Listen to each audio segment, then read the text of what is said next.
Here we go. Okay, here we go. Stand up if you were here last year. Let's get going. Whoa, come on, girls. Start wiggling. Get that. It's the usual song. That's it. Hands up in their life who has said, I hate speaking. I hate public speaking. Stand up. Get punished. Yes, exactly. I knew that would get the room up. Absolutely. Who has said, I hate speaking? I hate public speaking. Yep. Okay, who's still sitting down? Just force them up. Whoever is, just bloody hell, just get up, you lazy bitches, honestly. Come on. Ready? Come on, do you want me to sing as well?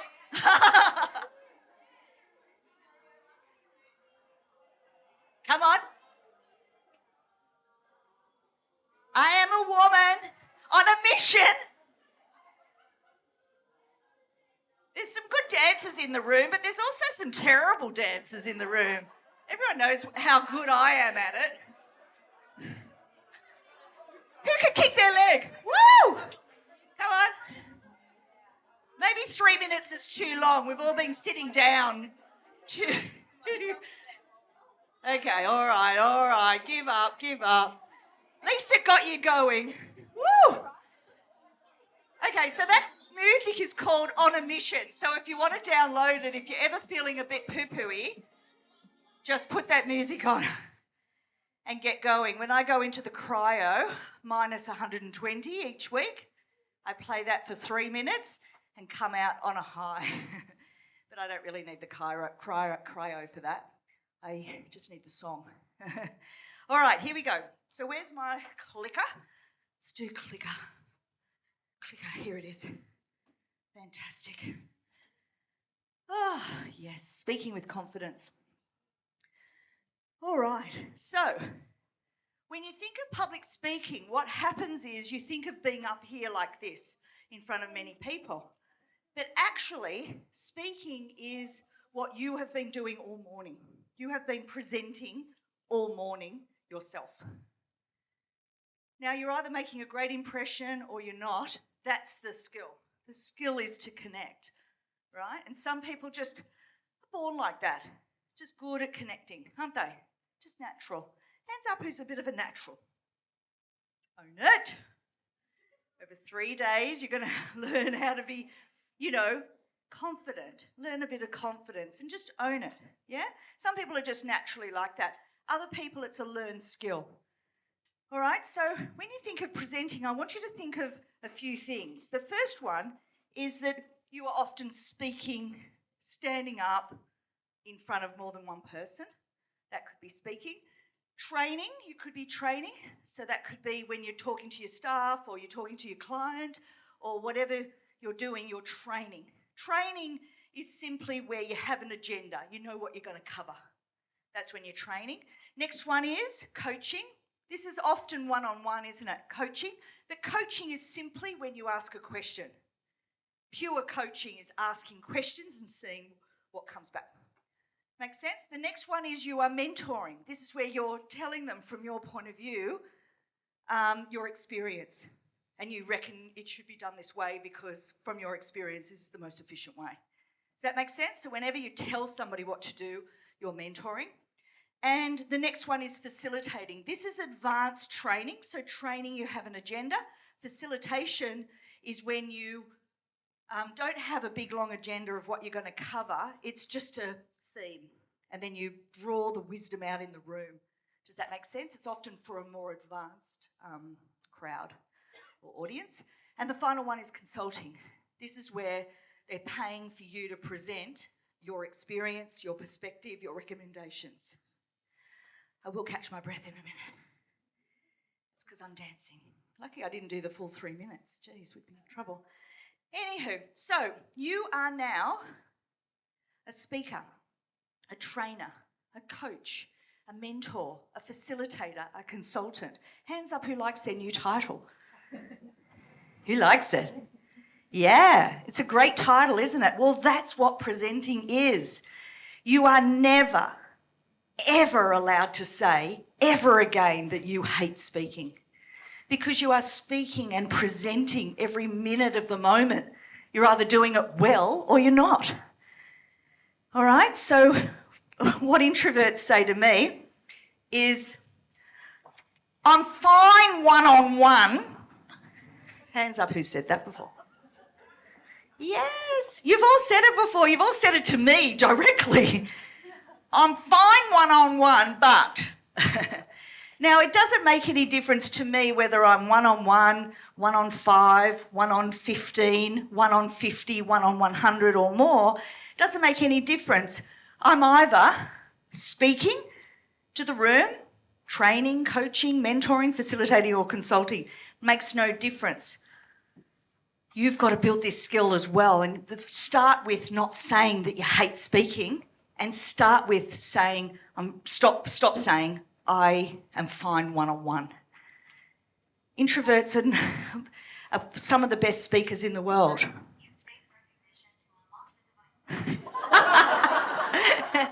Do you know why introverts are the best speakers in the world? Because they're considered. So it's no excuse that you're an introvert. It's no excuse. Brené Brown is one of the biggest and best speakers in the world, and she is an introvert.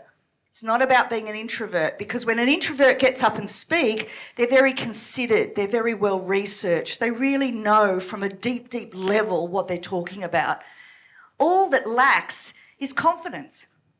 The confidence to believe in yourself, that you know what it is. You know what you're talking about. You've done the research, you know. You just have to give yourself permission to share that. And you've spent your whole life being quiet at meetings, which meant you never built up that muscle. And now you're in your own business and you're sitting there behind your desk going, where's my sales? It's like, well, they're out there. You just have to present yourself. Just present yourself, meaning just turn up half the time. But when somebody asks you, what is a VA? What is a virtual assistant? What is it? Your job is the advocate for the industry, to educate. Can you see why this is your title? Because you're educating them about not just what you can do for them, but what you've got access to. You, and each and every one of you, has access to every single skill required. All of you have made those connections, and that's what you're here to do, is to build up more of those connections so that you can really access all of those skills that all those business people need. All right? So speakers are not really born. They are made. And I want you here and now to decide that you are now going to invest in your speaking or presenting skills, or your influencing skills, or your communication skills. It's all the same thing. Doesn't matter what they name the course, it's the same thing. It's your ability to connect, it's your ability to communicate, it's your ability to influence. That's what presenting is. And you can already do that. You just don't believe you can. Can you see? Think about the best conversation you ever had, one-on-one, where you explained what you do. I want you to write down your score out of 10. How well did you present? Give me a number. Okay, now Kim I know very well. Kim, what number did you write down, darling? A 9. Correct. Correct. You're brilliant at presenting, and you know it now. Took probably years to own it, but you were always good at it. It's just you didn't own it. Now you own it. And when you go into your own business, you build with confidence over time. Who else is a 9? Yeah, not very many though. Can you see the confidence in the room? Who's an 8? Okay, what would it take to get a 9? What do you need to set as a goal to get it to a 9? Probably one thing, practice. That's it. That's all that will take you from an 8 to a 9. All right, so write down your score out of 10. What would you like that to be? And there's your gap. And then if you want to talk to me about what do you need to do to get it there, but often it's simply just practice.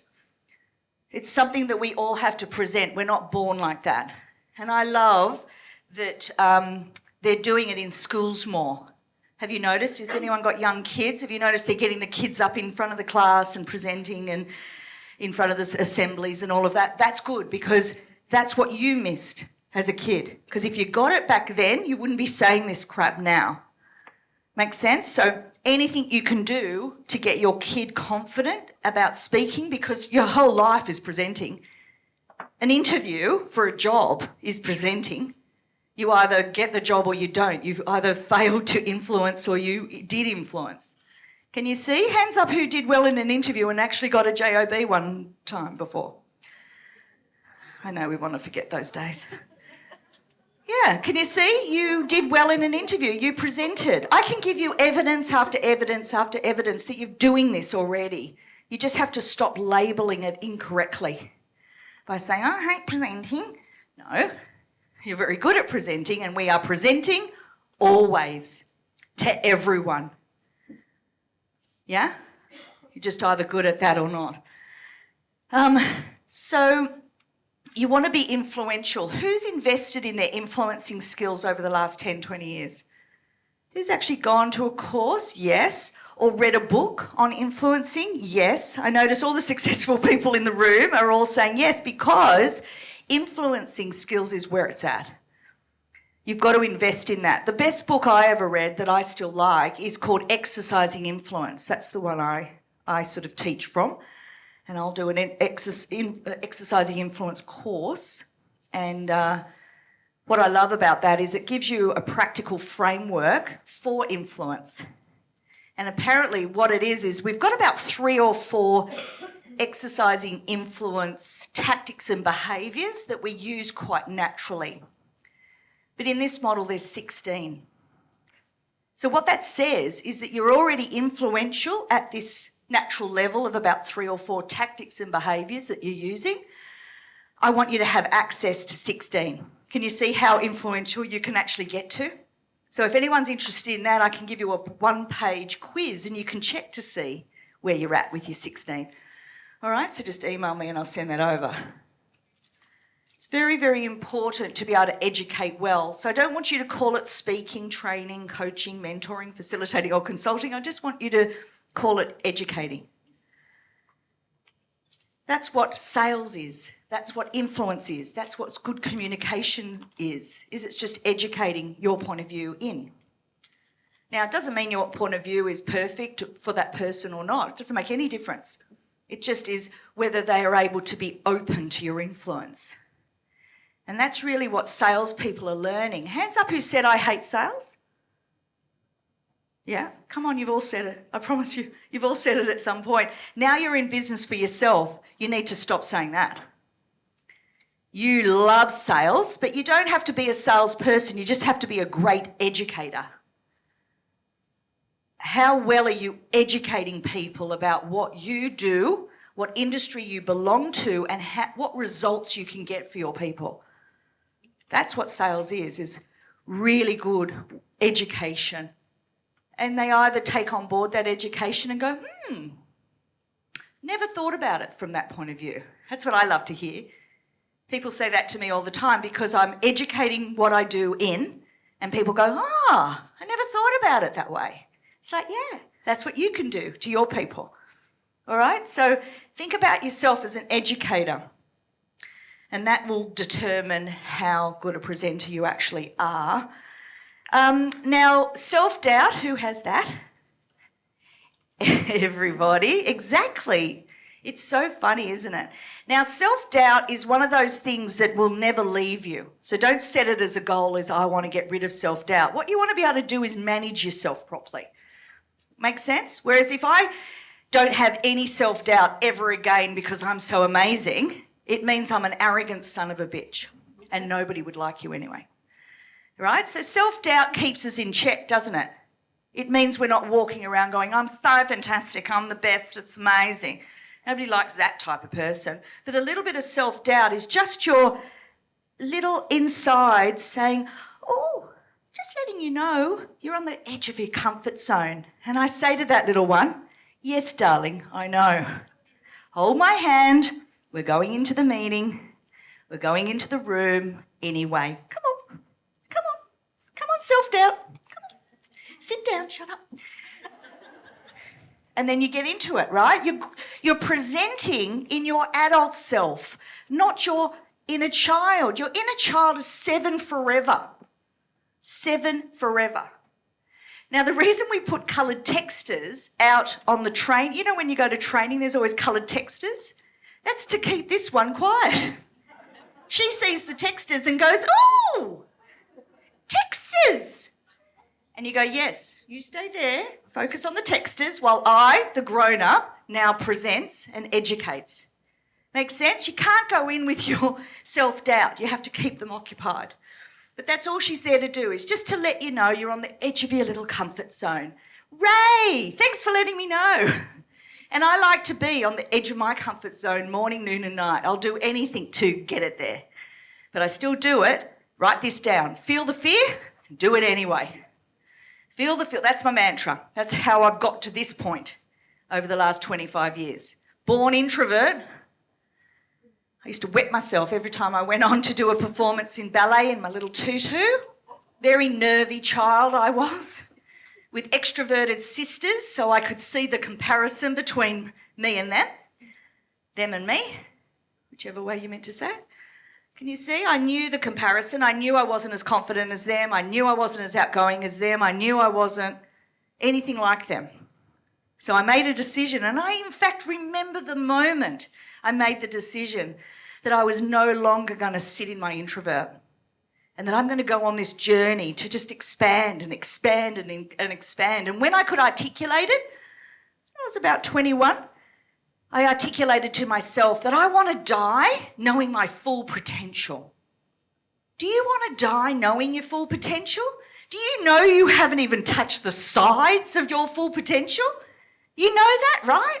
You can feel the potential inside of you. You know you're built for more, don't you? You can feel it.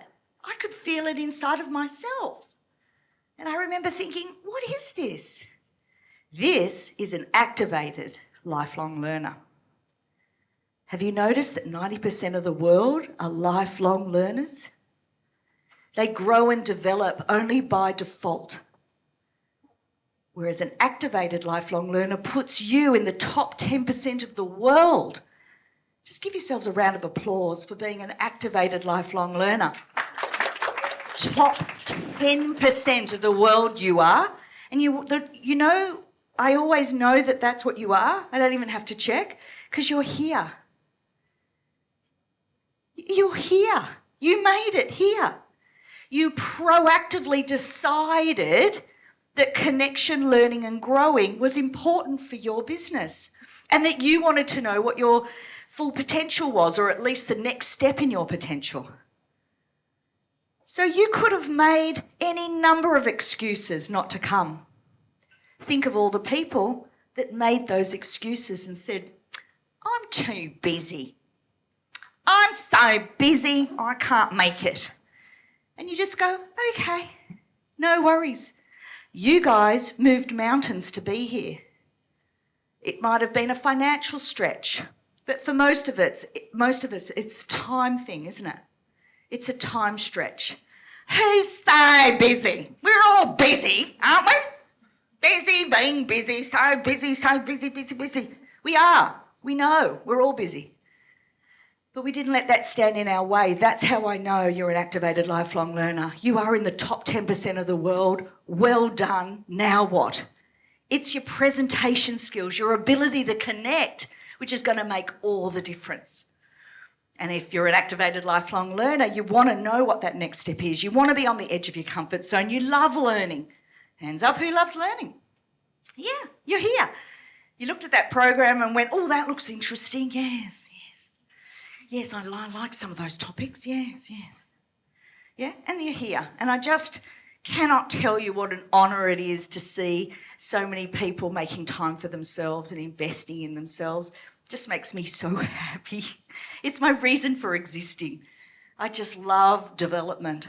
I love people that are into it like me and want to grow and learn and develop. Yeah, and so you're here. So congratulations. And this is your next step. Your next step is getting out of your head, getting out of your self-doubt and your fears, because we all have them, it makes no difference. What other people think of you is none of your business. Write that down. That's another one of my mantras. What other people think of me is none of my business. They're allowed to have their own thing going on. So when you're presenting, you don't really worry about what's going on in their head. You leave that to them. That's their business.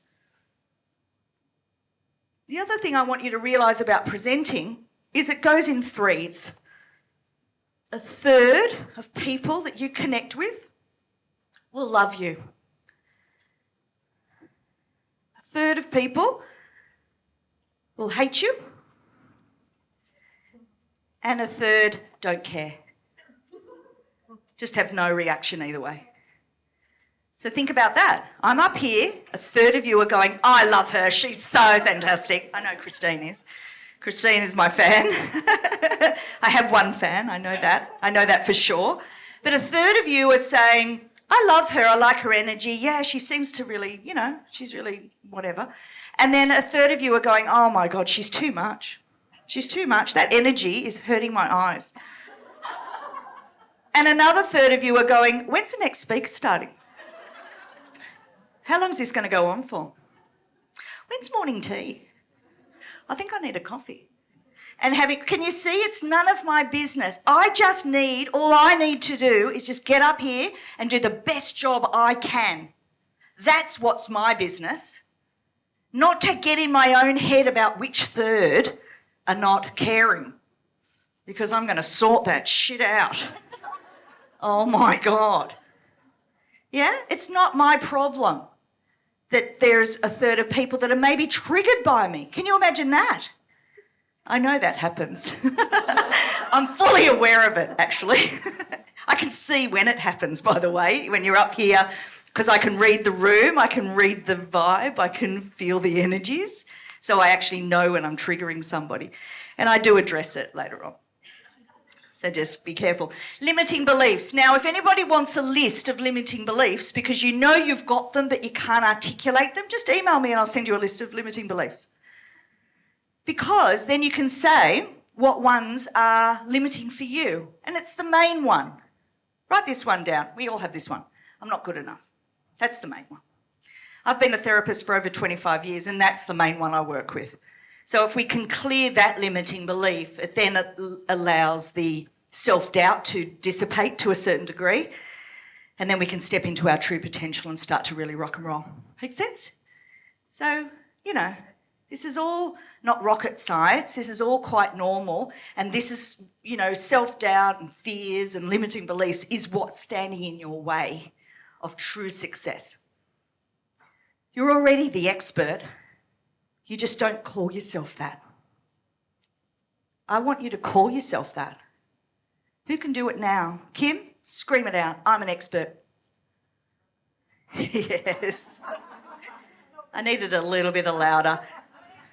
Yes. Now what? Woo!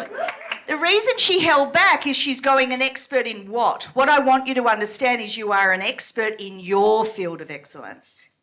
You're not saying, I'm an expert in everything, I know everything, I'm perfect. No. You're saying, I'm an expert in my field of excellence. So, Kim, you're an expert in your field of excellence. I know you are. Let's hear the conviction. I'm an expert. Yes. Yes. Can you hear more tonality there? Can you hear more groundedness there? Because once you can say that for yourself every day, say to yourself, I am an expert. But it's in your field of excellence, so there's nothing arrogant about it. Nothing arrogant about that. Okay, so we can deal with all of that. This is my presenter toolkit. So these are some of the things that you will see in your notes that you can work on. Some of the things in the VA Institute that you might already have come across is DISC. Hands up who's done their DISC profile. Great. And who's done VARC. Knows whether they're a visual, auditory, kinesthetic. And then we use those two things. We take it to the next level. It's not about you anymore. It's about the other person that you're presenting to. You've got to understand what they are in those formats. So we're not going to dig deep in that today, but just know it's in Ingrid's book. You can get DISC and VARC in the books. And you'll also get it in the VA Institute in all sorts of different formats. I think I even did a disc webinar somewhere that you might have seen me on, yeah? Because I'm very passionate about those. Anyway, presenting. You don't need to be Anthony Robbins. We're not asking you to be Anthony Robbins. We're not even asking you to be Brené Brown. We're asking you to know what your style is, your vibe. It's about being yourself. And you're a great presenter if you can just simply be authentic. People can feel when you're bullshitting. They can feel when it's not congruent. So good presenting is all about just going, here I am, this is me, this is my sound, this is my look, this is my vibe. And people find that really, really attractive, really attractive. So hands up who wants to describe my style without being rude. So what's my vibe? Right, so I just have to own that, right? I can't be anything else that I'm not. I can't pretend I'm demure or modest and, you know, I can't pretend that. When I try to pretend that, people will feel icky and go, huh? Whereas if I just come in and go, hey, I'm just me and this is me, and people will say things like, oh, you've got such great energy. I remember the funniest way it was said to me was, oh my God, I need some Katrena time. I want to eat at the trough of Katrena. And I'm like, that's right up my vibe. Yeah, come on. Come and feed at the trough of Katrena. Get right in there and have a good dig around. See what you can find. It's a bit like that, isn't it? when we catch up, I can't help but share and help and support, and I have an opinion on everything. Yeah, that is just who I am. I have to just own it. You have to own you. So hands up who knows their vibe, who knows their style. Just, yeah, what's your vibe? So you're the same as me? You come into the room same, you just want to, you want to just give. Oh, squeal. Yeah, somebody heard me squeal last night. Yeah. Good vibes, yeah. So just own it. So have a think about, your homework is to think about, what's my vibe? You know, really think about what that is for you. You're not anybody else, and please don't pretend to be. There's nothing worse for your business than not being yourself. So it's all about authenticity, being real. And then what I like you to do is start to give your opinion and start to educate. Now, what a lot of VAs need to do is stop following instructions. What happens when we come out of jobs, we are institutionalised. That's what I call it. Write that down. Are you institutionalised? Meaning you're used to having a boss telling you what to do, and the only way you take action is if somebody tells you what to do and somebody's there to witness that. Now you have to be a good self-leader, a good self-manager. You have to be self-motivated to get up and do the work.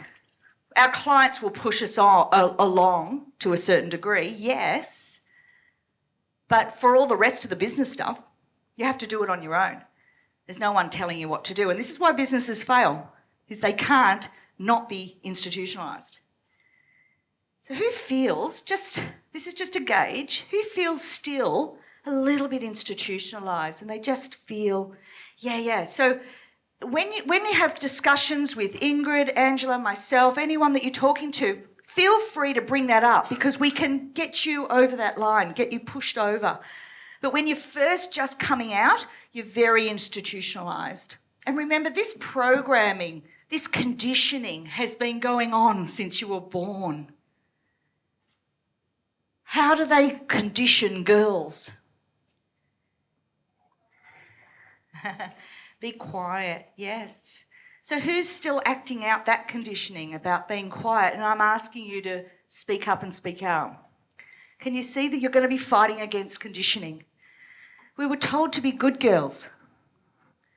I failed considerably on that, but that's good. I call myself not rebellious, I call myself spirited. Who was the rebellious, black sheep, naughty one? I love you guys. Yay. And so I want you to stop saying you were the naughty ones. I want you to say we were the spirited ones. We fought against that conditioning. However, I still got people pleaser. Who got people pleaser? Who got perfectionism disease? Who got the inability to say no? Right, these are our psychological issues that we're all working on. We're all continuing to work on. Yeah? Still working on it myself. I'm 54. I help women get over those psychological problems. That's what I'm working in most of the time, in a therapeutic capacity, because we've got to get outside of our own conditioning if we're going to be successful. Can you see why? A businesswoman, an entrepreneur, has to know when to say no, because when you say no, it makes space for the really good opportunities, not all the shit nobody else wants to do. When you get rid of perfectionism disease, you stop beating yourself up, and guess what? You perform better. Because while you're beating yourself up, it's cruel to the little 7-year-old. Stop being child abusers. Stop it. Stop being child abusers. And I say that on purpose to be outrageous so that you never forget to stop abusing your inner child. Because with perfectionism, you're beating yourself up going, could have written that email better. Yeah, you could. You live in a world now of continuous improvement. You don't live in a world of perfection. That's arrogant. Even the universe continuously improves animals, plants, humans over the millions and millions of years. We're arrogant humans thinking anything at all could ever be perfect. So we're setting ourselves up for failure straight off the bat. That is flawed thinking. So get rid of it. Get rid of it. I'm on this crusade over 20 years now. I'm on this crusade to get rid of perfectionism disease. When I see it in women, it's ridiculous. It's arrogant to think that that email could be perfect, that book could be perfect, that handout could be perfect, that label, anything. This bag could have been designed, continuously improving. They designed this bag, they released this bag, they said it was fantastic, and now what's next? What's the next iteration of that bag or that jug or that? Can you see?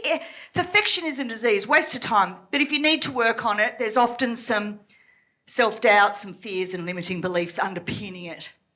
It'll be an overcritical mother, overcritical father, and in some cases, both parents were highly critical of the child.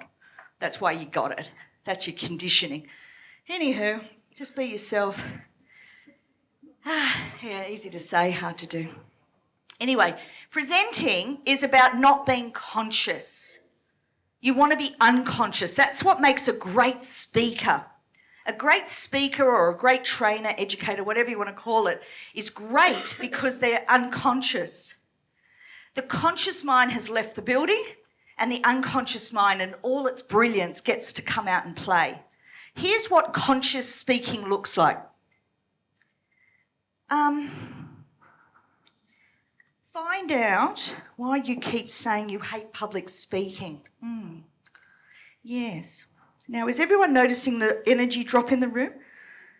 Okay, because this is consciously speaking. Now I've got my next note. So bad speaking is because they're reading their notes and they're trying to think that that will make for better fodder. And it doesn't, does it? They prepare their notes, they read speaker to speaker, they even read off the slides. Can you see that's all conscious behaviour? And you do that when you're inexperienced. And so you have your notes and you think, I've got to read every word that I wrote. No, that's prep. You prepare, you write your notes and then you leave them there. Can you see? I'm just free falling. I want to say free balling there for a moment. Could you hear? That was on the tip of my tongue. Anyway, my unconscious mind wanted to say it, so she said it. That's fine. Can you see? I've just got a free fall now. I know what's here. I've done my prep. It's all there. I'm staying on track. I've got a certain amount of time to get through what I want to educate about. But then I just got to let it go. Because the unconscious mind is like a Pentium 4 billion. Hands up who knows what a Pentium is. 486. Do you remember? A conscious mind is like a Pentium 486. Remember how it used to crash willy-nilly?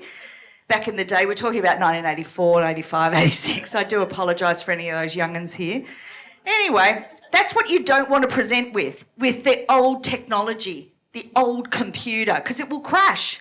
Have you seen speakers go, oh, sorry, I lost my way in my notes. Won't be a moment. Oh, where are we? Can you see them going like this? Yeah? You don't. You prep, you prepare, you're done, you get up here or you stand up in the networking event or you're speaking one-on-one, just let it go. And I promise you, I guarantee you, you're using the right technology and you will be like a genius.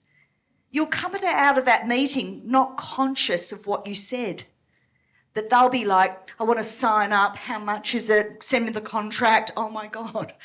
Because you were just genius level. Can you see? The conscious computer is not where you want to be because you'll be dull, boring, dry, conscious. Conscious meaning awkward because you're so worried about staying on track. Does that make sense? You've just got to come over here and go, I know what I'm talking about. Here we go. Lovely to meet you, and get into it. Just be natural and normal. That's the better computer. That's the better technology. And it is like a Pentium 4 billion. Who doesn't want to use the Pentium 4 billion? Unreal. It's fantastic to use that technology, not the conscious mind. The conscious mind can only think of one thing at a time. It's like a man. We don't want to use that.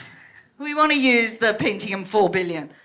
Yeah? Because you're linked. The reason it works, it says actually magic to it. There's magic to it. Because what happens is the conscious mind goes over there, goes to sleep and has a rest, and that contains the ego, by the way. So you want to put the ego over there. Come into your unconscious mind. You are now connected to your higher self, which is connected to all things that ever existed in time and space. And that's why you become a genius, because you draw down the information that's required for that moment. It's amazing. It's like magic.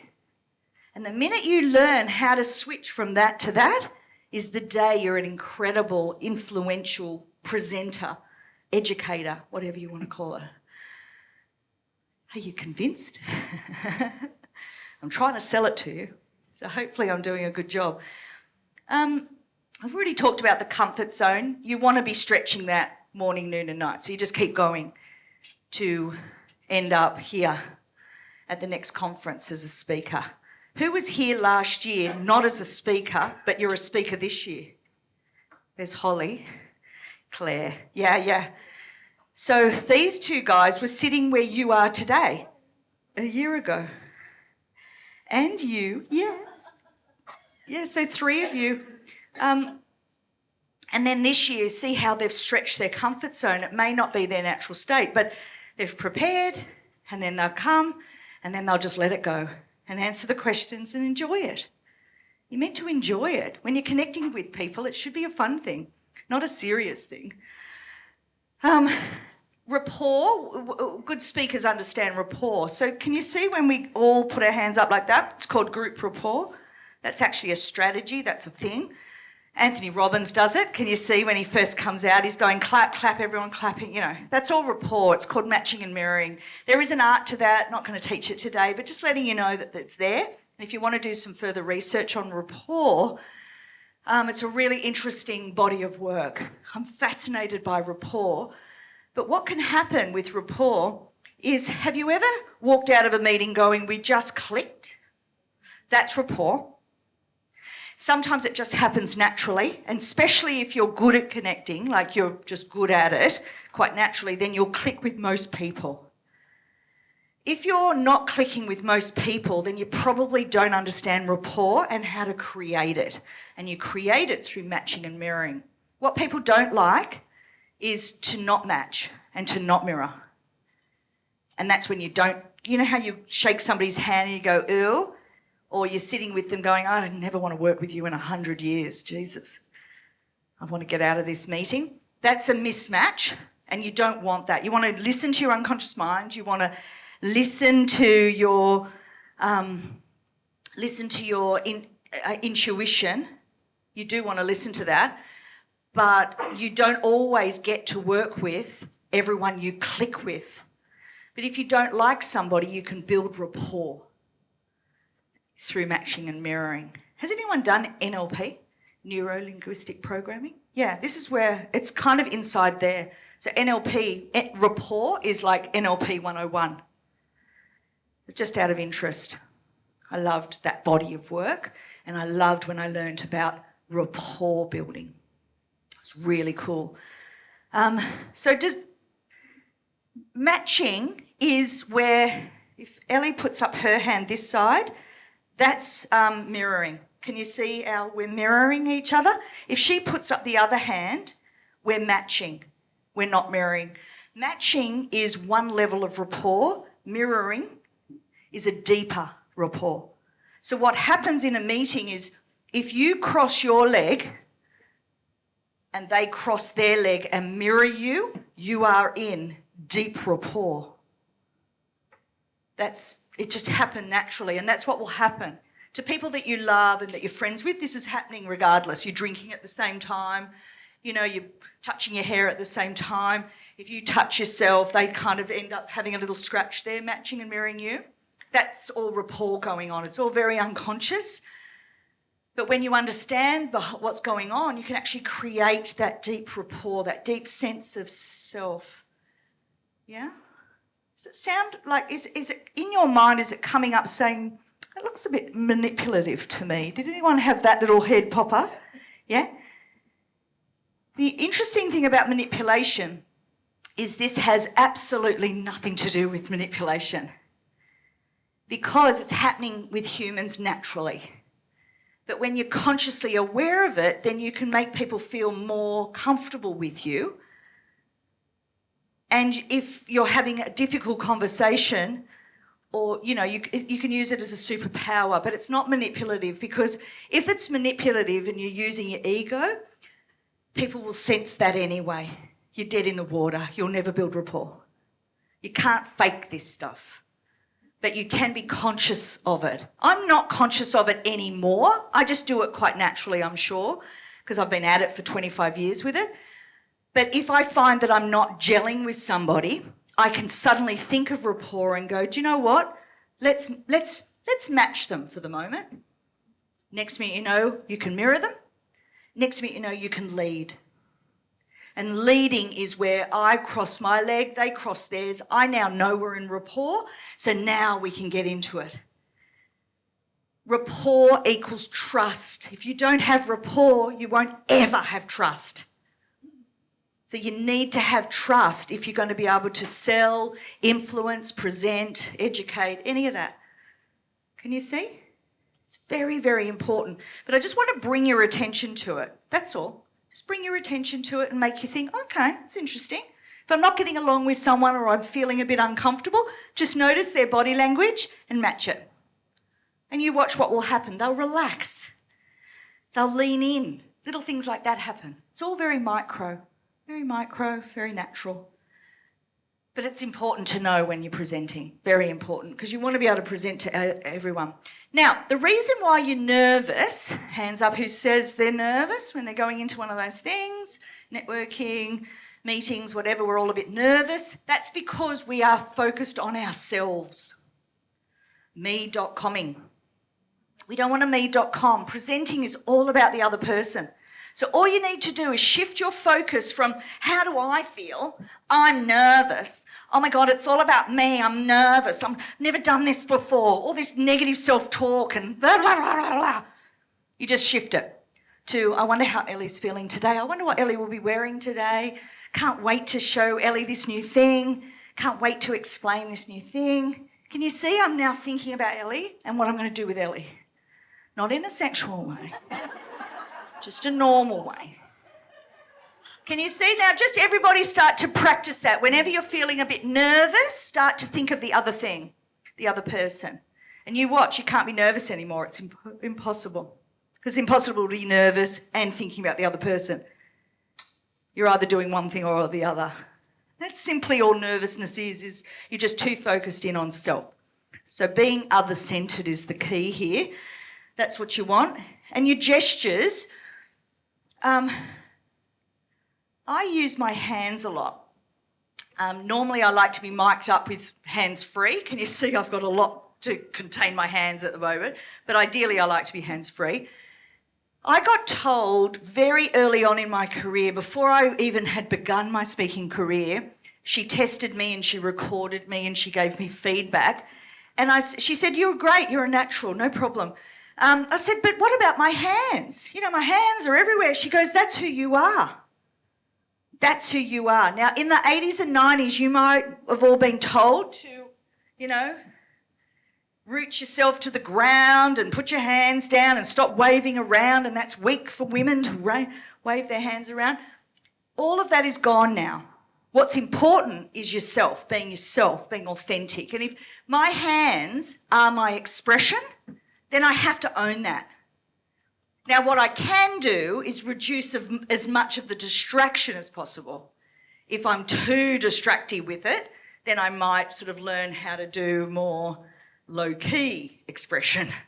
But can you see my hands and my arms and my fingers are all part of it? I'm sending energy down there, and then I'm sending energy down there. Can you feel that sort of hit your guts?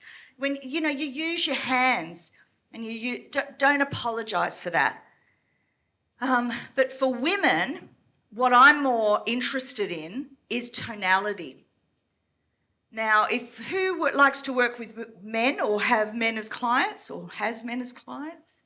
Yeah, 50-50, I thought it would be. Some of us will have a preference for women and others will have a preference and they're cool with working with men. But men and your tonality is what's going to be important to build rapport and also to build, you know, rapport equals trust. When your hands are flying around, men don't like it. It feels like you're out of control and they can't trust that.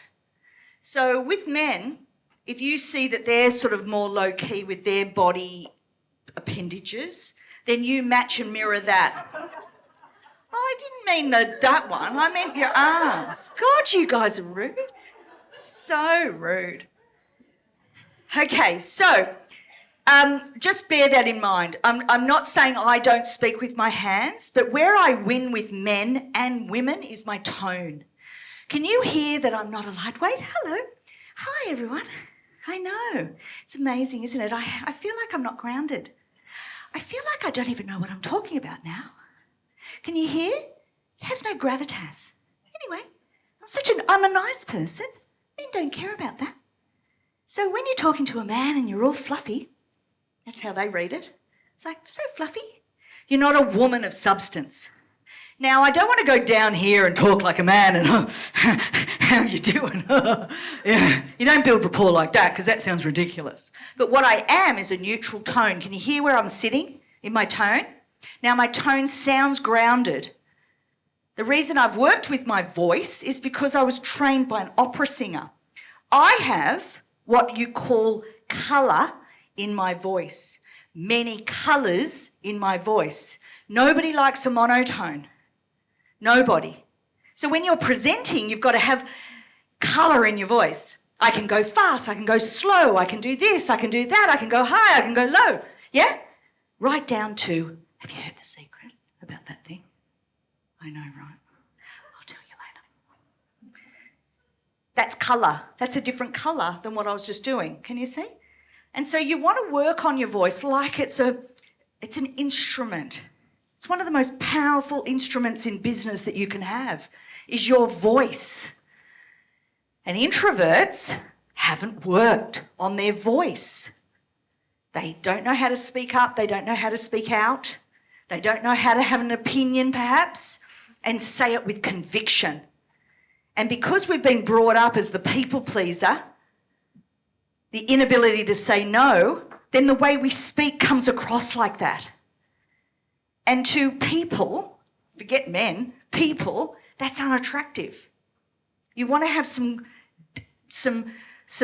weight to your voice. All right? So some people get offended, especially who are born with those lighter voices, just naturally a bit lighter, but you actually can control your timbre if you work on it. And you want to have timbre. I want for all women to have a voice. A bit of a feminist if you haven't quite picked that up yet. I am. I'm all for women. I'm all for women's power and voice and to be heard. I'm all about that. And if I find a woman that hasn't found her voice yet, I will absolutely step in and try and bring that out in her. That's what I want for all women, is to have their voice. So just park it as a bit of a goal to work on your voice. And who said in their lives, I hate my voice? Yes, we've all said it, right? I hate my voice. The reason that happens is because the way we sound inside our head is different because of our ear and all the way that's set up. Then suddenly we hear it externally and we're not used to that. It's a different sound to us. So all that has to happen is you record your voice on Zoom as often as you can and you get used to it. It will never sound like you think you sound. You just get used to the way you actually sound, to others anyway. Does that make sense? Just to be aware of that. We all hate our voice because it's not what we hear in our head. All right, so it's understandable. You just have to get used to it. I said the same thing when I heard my voice for the first time. I was like, oh my God. But you just get used to it. And then I want you to add in that tonality. I want you to work on your tonality. I want you to be grounded in your voice, grounded in your body. I want you to have a tone where you know what you sound like, you know what you're talking about. Because you do. It's not like you don't. You do, but you've got to sound like that. Does that make sense? All right? So anyway, body language and hand movements, it's all not like the 80s anymore. It's simply about just being yourself and not doing anything too dramatic. Too dramatic. When people stand up here, one of the things you'll see with women who maybe are a little bit insecure or not quite grounded in their bodies, you'll see things like this, the placator.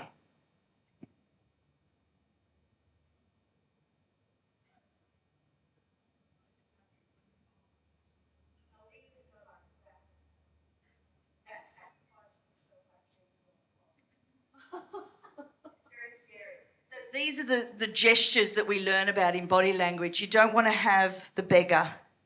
You don't want to have this, especially when you're first starting out.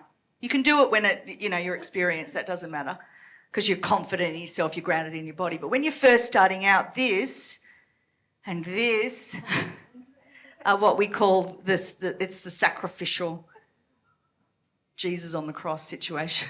There's a bunch of stuff. You can explore it. Who likes body language and all that sort of stuff? Yeah. Oh, wow. Cool. I think it was, who was it? What was his name back in the 80s? Alan Pease. Who's read that book? Alan Pease. Well, all that's probably crap. But, you can get more the latest body language. Things like don't put your hands in your pocket. Full stop. Don't put your hands in your pocket. You look like you're hiding something. The other thing you can do is don't wear long sleeves. You look like you're hiding something. 3/4 sleeves is good for presenting. 3/4 sleeve says, I'm open, completely open. Little things like that. Obviously good eye contact, but then there's group eye contact and that goes on and on and on. It's a whole body of work, but we just want to get the basics. Being hyper-responsible, I've already talked about that, saying that what other people think is none of your business. Don't be hyper-responsible for the results. I'm up here, I'm doing my best, but what you do with this is not my problem. Can you see? What you do with this is up to you. I'm not hyper-responsible for what you do with the material. So don't be hyper-responsible. A lot of inexperienced presenters and educators and people are out there thinking, now, did you write that down? Now, what are you going to do with it? Now, have you typed it up? Now, have you downloaded, have you emailed me for the extra material? Get out of there. Get out of their world. It's none of your business. Don't be hyper-responsible. This is massive. You've got to understand this point. A lot of people are so nervous only because they're me.com, focused on self, and hyper-responsible for their response to the material. Remember? 1/3 of the people will love you, 1/3 of the people will hate you, and 1/3 of the people won't care. So there's a third of the people in the room going, I'm never going to present. I don't want any customers. Cut it out. Clean communication. Now, who's naturally direct? Who's naturally... Okay, put your hand in if you're too direct. A little bit too direct. You can be direct, but you could also be too direct. But anyhow, so clean communication is one of my things that I've been training for over 20 years. Clean. You want to be clean. Clean meaning no dirt, no distraction. So with presenting, what happens is whatever your insecurities are, they're magnified by 10 when you stand up. And that's why people don't like to present, because suddenly all your shit comes up. You're triggered, you know, all your self-doubt, all your limiting beliefs, everything's now out and people can feel it. So that's why you want to be as clean as possible, worked on yourself, your triggers and whatnot. We do that through two main things. One is understanding VARK, one thing understanding DISC. And when you put those two secrets of the universe together, you understand the way people are structured. So you need to have a visual. So VARK, guys, for those that don't know, V is for visual. So 40% of people are visual. So you've got to have something pretty, something like a business card. You give them a business card, that's for visuals. You give them a handout, a brochure, something. They want something to look at. But also too, you are the visual cue as well. So they love looking at you, like what's the hair doing, the makeup. You've got to look good, not be distracting. Do you notice I don't wear anything for you to look at? In fact, this is probably, the visuals have all been looking at that the whole time. Couldn't take their eyes off a shiny object, right? So now it's gone. Where do you want them looking? I've taken all other interest away. Have you noticed in my uniform? Don't think I'm wearing the same thing every day. I actually have 10 sets of this, all specially made in bamboo, because I don't like itchy things. And I don't like zippers or buttons or anything. So it's all... Anywho, enough about me. God. Those that know me this is what I wear all day, every day. Even if I go to bed, these can be my pyjamas. It's fine. I'm comfortable, I'm cool, I'm stretchy and nothing's itching me. So that's good for me. If I'm going to be a presenter, you want all distractions off you. If you're fiddling and fart-arsing around and I can hear your earrings jingling and your bangles going and your bloody distraction. It's not clean. It's not clean. So if you are presenting, please don't be banging in Zoom. Have you seen those people with the banging? With the bracelet, hitting the desk every 5... Oh, my God. What is it, rookie hour? Oh, now that brings me to auditories. Auditories notice those things. So any sounds like air conditioning, your voice, banging, clickety-clacks, auditories are now not listening to you. So you've got to be great for the visuals, great for the auditories, and then kinesthetics are the other 40%. So 40% kinesthetics, you've got to have something interactive. They like to do something. So you'll say, what's your intention, or what's your goals, or however you're educating in. Give them something to interact with you. They like that. They also like touch and feel. So that's why we handshake at the beginning of a meeting, is because kinesthetics want to get a touch of your vibe. When they handshake, Bianca, play, boom, I know everything I need to know. See, all the information comes up into my body and I can get a reading on her. That's what kinesthetics do. They get a reading on people. And then when they really get to know somebody, they want to get in for the hug, because a heart-to-heart connection for them, they really get a reading on people. Can you see those types? 40% of people are kinesthetic. They made up this. Hey, how are you? Looks like it's nothing, but it's everything. It's like me hooking into her Wi-Fi and downloading her whole computer and stealing her bank details. Can you see? So hands up who's a kinesthetic. 40% of people will be kinesthetic. Touch and feel, interactive, want to get involved. Hands up, 20% are auditory. Who likes to ask questions, talk, never want to shut up? You know, they'll ask good questions. They'll want to chit-chat back and forth. And hands up who's a visual. Yeah. Well, Now, so what she's talking about is there's auditory digital people, but everyone is a VAK first. You can't interact with the world on just detail alone. So auditory digital will be a secondary preference that could be second. So you can be a visual, auditory, kinesthetic, auditory digital. Now, auditory digital people are detail. So are you low detail? Are you medium detail? Are you high detail? So hands up who's high detail. I love to cross the T's, dot the I's, give me a spreadsheet, I'm turned on. Medium detail, who likes the appropriate amount? Like, just calm down, everybody, like middle.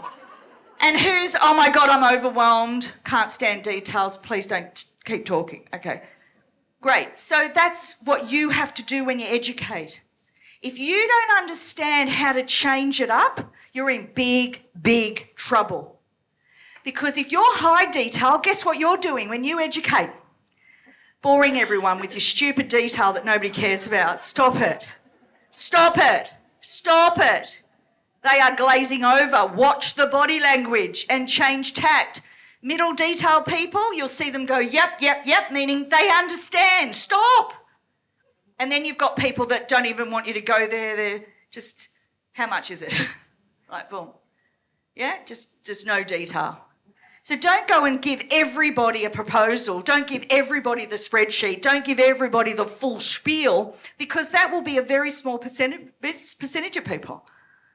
Can you see? This is about matching and mirroring and building rapport through the level of detail that they prefer, not your preference. What your preference is nobody's business. Nobody cares about what you want. It's how do you want to educate me? What's my level of detail? You can ask them. You can ask them before the meeting. Before the meeting, you can say, do you like a lot of detail or not a lot of detail? How do you feel? And they go, oh, not a lot of detail. Great. Talk to them with not a lot of detail. You lose rapport, you get out of rapport if you mismatch that detail. Hands up who's mismatched the level of detail somebody needs before. And do you know the feeling? It's icky, isn't it? Isn't it icky? Yeah. All right, so have I made my point about these keeping it clean and understanding DISC and understanding VARK? Once you understand those secrets of the universe, you can build rapport with anybody, any time. You can influence them at any time because you match and mirror them, not your preferred style. Okay? Think about worst case scenario. When you're speaking, sometimes if you're doing this negative self-talk and you've got a lot of self-doubt and fears about getting up and talking to somebody, the worst case scenario never happens, just so you know. So whatever's going on in your mind and you think, oh my God, even if I tripped, would it matter? You would feel sorry for me, wouldn't you? And go, oh, poor thing, fat bitch just tripped. Oh, well. Can you see? It's not like you've lost all respect for me because I tripped. So is that the worst case scenario? What if your dress was all tucked up in your underpants and I could see the back of your underpants? Is that a worst case scenario? How do you think I'd handle it? Just always think of me because I'll get you out of most trouble. I'd laugh it off. Would it matter? Would I still be able to present? I'd go, oh, geez, sorry. Bloody hell, not my best angle. Or whatever, like just don't take yourself so seriously. The worst case scenario never really happens. You know, the mic didn't work, so what? Big deal. Could we work around it, or did it distract you so much that you've never forgiven me for the mic not working? No, you probably felt like, oh, poor thing, that'll be annoying. Yeah, but was it all sorted out and we're fine now? And can you see? So think of your worst case scenario. Give me the worst case that you can come up with. Come on. Fainting. All right, well, that sounds permanent. Okay, so what I would do in that situation is faint. I would obviously faint. But the thing about that is it's not actually that bad. You're probably dehydrated. So first of all, guys, drink water. Make sure you're not dehydrated because that will make you dizzy. Also have a little bit of dry toast. Often put something in your tummy. However, my trick is I don't eat before I present, because what I want my body to be doing is giving me everything I need up here. I don't want it all being down here to digest the food. That's why I personally don't really eat a meal. Had a little bit of dry toast, had my little cup of tea and 2 coffees. So there's plenty of calories going on in there, but not a big meal to digest. Can you see? You want your brain on. So I'm coming to the fainting. Anywho, so let's do some proactive activities there. Drink water, please. If I did faint, I would be taken off out there. People would be fanning me, giving me water, getting me back on track. Do you think Ingrid would somehow arrange it so that I could still come back in the afternoon and do my thing? And how much rapport have I built with you? A lot. Because you now feel for me.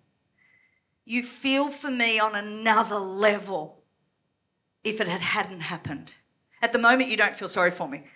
But if I had fainted and now I've come back, I'm soldiering on, I'm the warrior, and you're like so proud of me. You're like loving that I gave it another go. Can you see? It's actually not a bad thing to happen. In fact, I might faint tomorrow just for fun. Do you know what I mean? Like, okay, give me another one. Give me another one.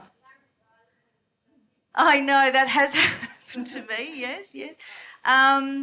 There's not a lot you can do, but what I do, because this is my tool of trade, guys, so you must, again, do the prep.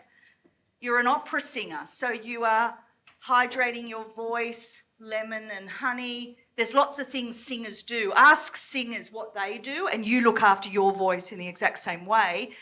But if I did get laryngitis, I would have had to have rested my voice, so I wouldn't have gone out. I would have rested my voice so that I had enough to get it through. Would have been croaky, but again, you would just feel for me. Wouldn't be the same experience as having access to my whole voice. That's annoying for me because I really love access to my whole voice. But I have presented with a croaky voice, and most people said it was pretty sexy. I agree with them. It did sound really sexy. It's just something different. Something different. So again, it's not that you do have to rest the night before so you have something the next day. Not go out and drink, and I've done that before. All right? So worst case scenarios, there's nothing much that can go on unless you die. If you die, okay, it's over. But most of the time there is no worst case scenario, and if you're not sure, ask me. If you're thinking of something specific, you can ask me later on. All right, so you're already the expert. I said at the beginning, didn't I? I already said you're the expert. But what will make you a superstar is finding your voice and starting to present one-on-one, one-on-many, networking events, speaking at conferences. I encourage it. It'll be the secret to your success. You don't want to be the world's best kept secret. Who at the moment is the world's best kept secret? Yes. So I ask you, Sarah, are you willing to start to speak up and speak out? You. Okay. Say it to the room. Stand up. Yeah. This is what it looks like. This is, okay, she's out of her comfort zone. So just, yeah, I know. Stand up. Stand up. Yeah. I'll help you.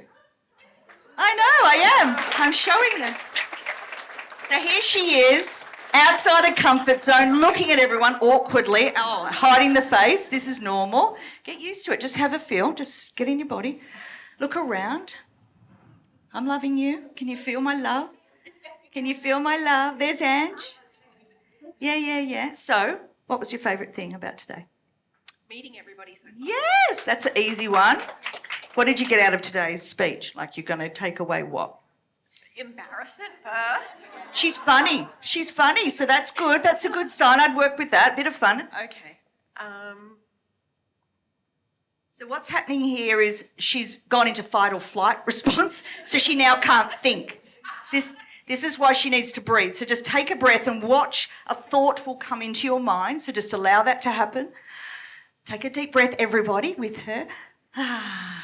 Just get back in our body.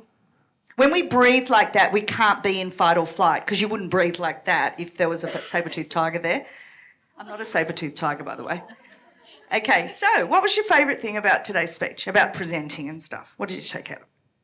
About increasing confidence. Yes. Right. There you go. Okay, so it's just about, feel the fear? She felt the fear. I made her do it anyway for this time. Next time that happens to her, she'll still feel the fear, but she'll be able to stand up herself. Makes sense? And then the third time, she'll just stand up and not make a fuss. Can you see? That's less distraction. She'll just go, hi, everyone. Look, it is what it is, and then sit back down. Can you see? It's 3 times you have to do this stuff. 3 times. And then you wondered what the problem was in the first place. You just have to get used to it. But well done. First step, she's crying. Oh, my God. Can you see why people hate me? I can understand it. It's pretty intimidating. All right. So you all get a free coaching session. So those of my favourites that printed this beautiful thing off, out the back, you just fill that in and give it to me over the next 3 days. And I'll be in touch and I will get to have a session with you. Sarah, you daring to do it? Will you? We'll have a conversation about confidence. So here's the thing about confidence. Ready? Draw a triangle, everyone. Just about to finish. Draw a top of the triangle, self-belief. Next triangle, self-value. And the third triangle, self-assured. So to be confident presenter, you have to believe you can, you have to think it adds value, and you have to practice it enough to get good at it. Enjoy morning tea, girls. Love your work.